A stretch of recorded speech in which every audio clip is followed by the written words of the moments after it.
Hi everyone, Cherie from Style Arcade. Today I'm going to be running you through how to build a report or dataset using the Roll-Ups tab to help you complete your post-season analysis or any type of analysis really. So basically, first things first, I've landed in Roll-Ups tab. I'm going to head over to the filters here, and what I want to do is add a time filter so that I can reflect the data for the period of time which I wish to analyse. So I've got range, month.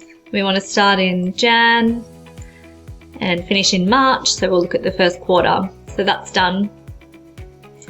So I'd already started building the report here, as you can see. So I'd selected these columns from the drop down here a little bit earlier.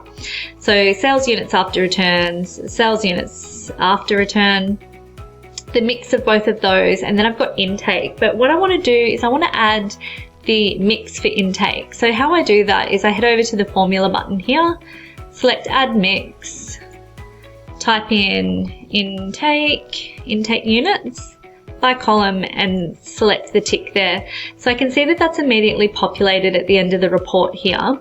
Now if I scroll across the top, I can easily drag and drop this to the location that I want it, which is after intake units, and then that's updated there for me within the report.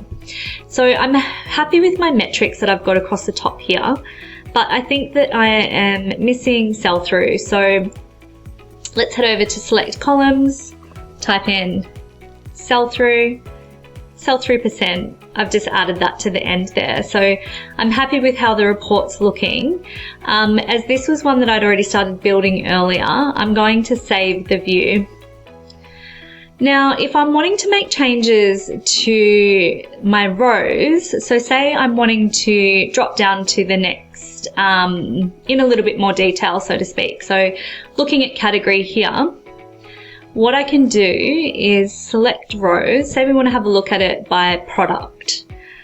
So what I'm going to add in is product. So that's a product code. And then I want to add in the image too. So I can see here, I can move this product to there, image over here. And voila, look at that. All of the information has populated with those same metrics that we built to look at category. So that's just dropping it down to the next level. So before I lose this view, I want to go over to Save As.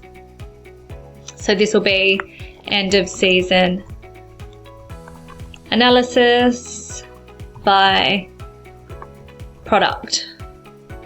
Save. And so that's saved there for next time.